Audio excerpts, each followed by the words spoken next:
Before we talk about that phenomenal performance from the Philadelphia Eagles, I need to let you know that this video is sponsored by MyBookie. Winning season returns at MyBookie. Winning season means doubling your first deposit. Winning season means insane props, epic bonuses, and the craziest cross-sport wagers. At MyBookie, winning season means watching live sports and betting live sports all season long. Rejoice! The NFL has returned! That means action-packed Sundays and huge cash prizes. Get in on the action. Use promo code C4 somewhere and double your first deposit. New players get up to $1,000 in free play. Designed to add more excitement to the sports you love and the games you bet. Bet with the best this NFL season for your chance to win big. Use promo code C4 and double your first deposit. Your winning season begins today only at MyBookie.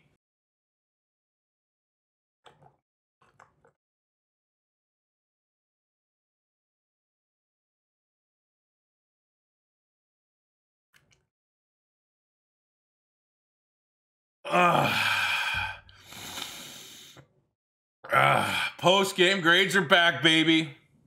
We are here. It's 7 o'clock my time, but it's time to talk about the Eagles' loss. I didn't do this video last week because I'm at a point right now on my YouTube channel that I'm just gonna do whatever I want. You know, 3 years of daily uploads, 3 years of literally just busting my ass to give everything I possibly can to this YouTube channel. And over the last month, haven't been getting it back. You know what I'm saying? I've been putting all this stuff in, haven't been getting it back. So it's time for a new approach. And I'm literally just gonna do whatever I want. And I'm glad people enjoyed the little bit different of a video on the Jets franchise. Is it gonna be the Jets? But that trailer, I had fun with that. I actually had like a lot of my buddies saying that it was hilarious and they're getting a laugh out of it. But the fact that like that video is doing better than my rebuilds that I spend countless hours throughout the week, it's just very frustrating, very discouraging. And I'm at a point where ultimately the only thing I can say without going on a 5-minute tangent is I'm just gonna do I'm just gonna do what I want to do until things improve, or you know, you're just gonna continue to adapt. So the point being, I can't promise that I'm gonna do this Eagles post-game video after every Eagles game. It might happen, it might not happen. I can't tell you. But I felt like doing it today. I felt like doing it today because they're 0-2. And I can't be sorry. I didn't do it after the Washington loss. And if you subscribe to my Patreon, Patreon's an excellent way to go above and beyond to support the channel. I did talk about it on Patreon, but I didn't do it on YouTube. Ultimately, I just said the biggest reason that we lost to Washington was Doug Peterson got outcoached by Ron Rivera. And that trumped the issues with Philadelphia's offensive line last week. And it came on Doug Peterson. And I will start these 37-19 loss against the Rams grades video with, I think this loss, once again, goes on Doug Peterson. And at the very end, I'll explain why. The bigger picture. But let's do some grades, right? It's been a while. Let's start throwing out some grades here. So we'll start on Philadelphia's offense. Carson Wentz, 250 yards, had 1 rushing touchdown, 2 interceptions.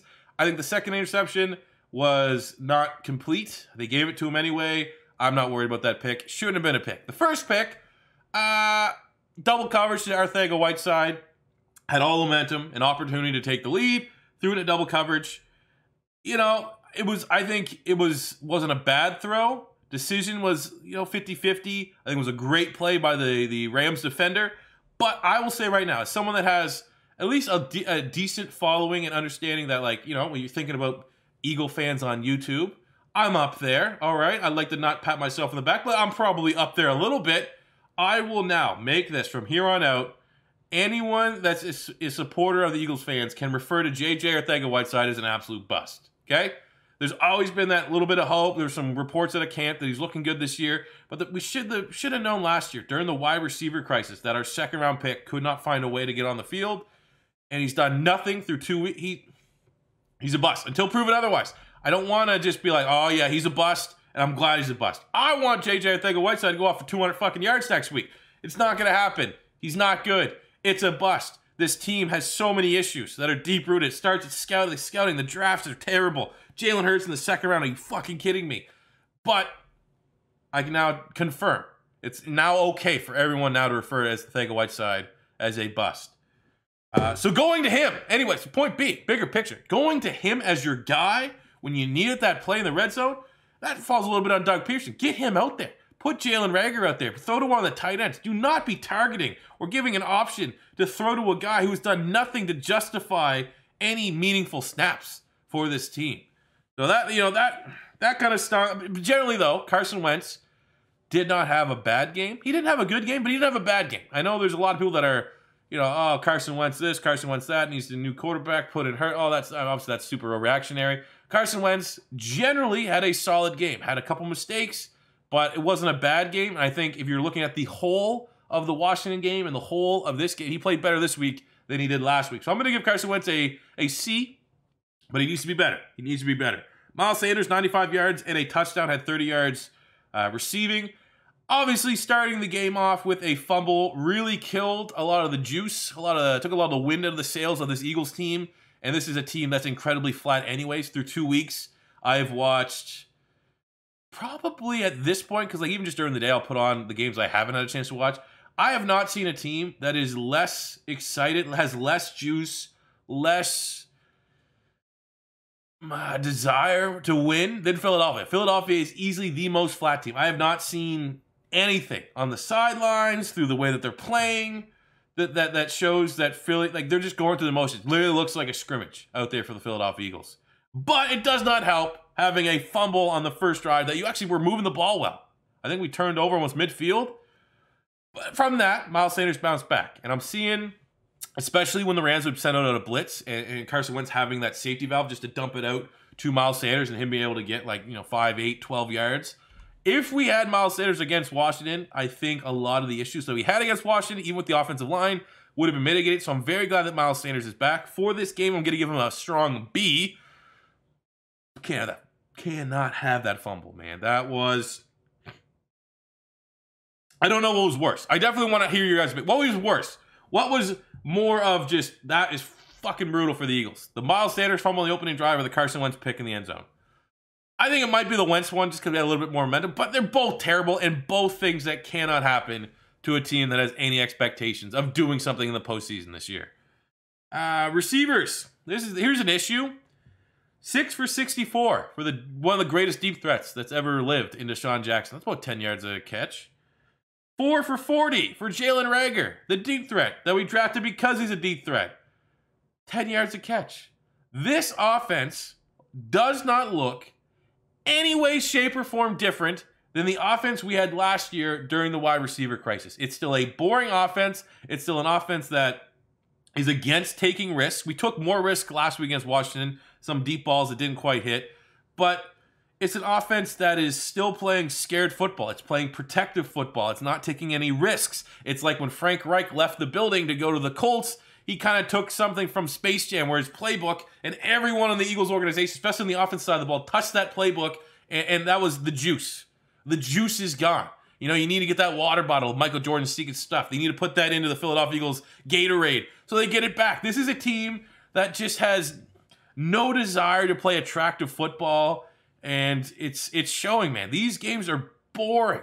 Like, I felt bad. Anytime my buddies come over, obviously Eagles is the main game. We'll go during commercial stuff, the other stuff for Red Zone. But the Eagles, and I feel bad inviting them over knowing they're got to sit through this fucking boring-ass Eagles football games. You had the deep threats, use them. And this reason, well, I'll give the receivers as a grade, I'll give them a C+. There wasn't any egregious drops or miscues or anything like that. There's just the plays weren't there. Jalen Ramsey actually had a really strong game. Anytime Deshaun Jackson and Jalen Ramsey are going at it, Ramsey was just bodying him up. But the receivers and play calling is so and the same old that falls yet again on Doug Peterson. Our owner, Jeffrey Lurie, essentially forced Doug Peterson to get rid of Mike Rowe because clearly Mike Rowe sucked. And then, with that fire, you assumed that we would get an outside mind, maybe from college. Hey, Arizona seemed to work out. Cliff Kingsbury couldn't even cut it at Texas Tech, but bringing different ideas to that Cardinals organization, and they're exciting, right? So we brought in like Graham Harrell. We had a couple interviews and stuff for different OCs, and we ended up not signing anybody and going without an offensive coordinator for this season. And we're shocked that it's the same shit that we've seen for the last 2 years. Whose fault is that? Doug Peterson's. So back to the grades. Special teams actually were pretty strong today. Elliott made all his kicks. Boston Scott had a couple of solid runs. Punting game was on point. I'm going to give them a B+. They were the best unit on the field. Defense was dog shit. The Jekyll and Hyde continues, where if you're looking at the Reds, almost called him it, didn't. If you're looking at the Washington football team loss, you would say generally, even though Philly started really hot on offense, you would say generally from the Washington loss that the offense was bad and the defense was good. And then you look at this game, offense was good, defense was bad. So it's that same, you never know what you're going to get that we've been enduring here as the Philadelphia Eagle fans for the last 2 years, really. That falls on Doug Peterson. The reluctancy to change falls on Doug Peterson. I don't want to be fire Jim Schwartz week 2.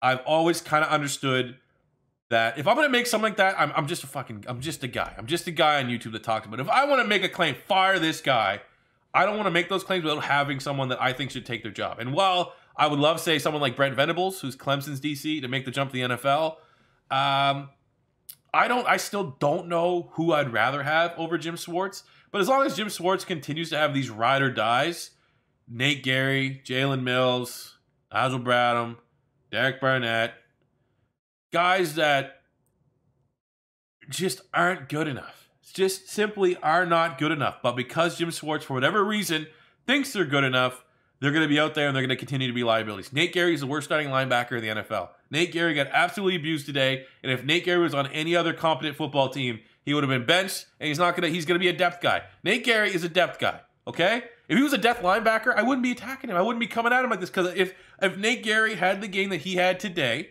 and it was a normal football team, I would cut him slack because he was a backup filling in for someone that was hurt. But when he is the best that we have to offer, and he plays like he did today, you got to hold the blame the guy who's riding or dying with him, and that is Jim Schwartz. So I think that until we move on from Jim Schwartz, we're going to have these scenarios that just continue. The trend of just these guys that are not good enough, but because the DC loves them, he's going to continue to throw out. Nate Gary should not see the football field unless there's an injury to a proper starting linebacker. But what can you do, man? It's a position that Philadelphia does not care about, because when you look at the Eagles, okay, I will say right now, the only player that has been great through 2 games for Philadelphia has been Darius Slay. That trade so far has looked great, and we needed that. Philadelphia absolutely needs a win at the cornerback spot. We've been burned. Byron Maxwell, Sidney Jones, Nnamdi Asomugha. We haven't had a good goddamn corner since we traded for did we trade for Asante Samuel? Or did we get him in free agency? Can't remember. But since we had Asante Samuel. Looks through 2 games, very small sample size, but Darius Slay is going to be legit. But the issue with Philadelphia is that we don't invest. We do not care about the linebacker spot. Had a chance every year. You know, Patrick Queen.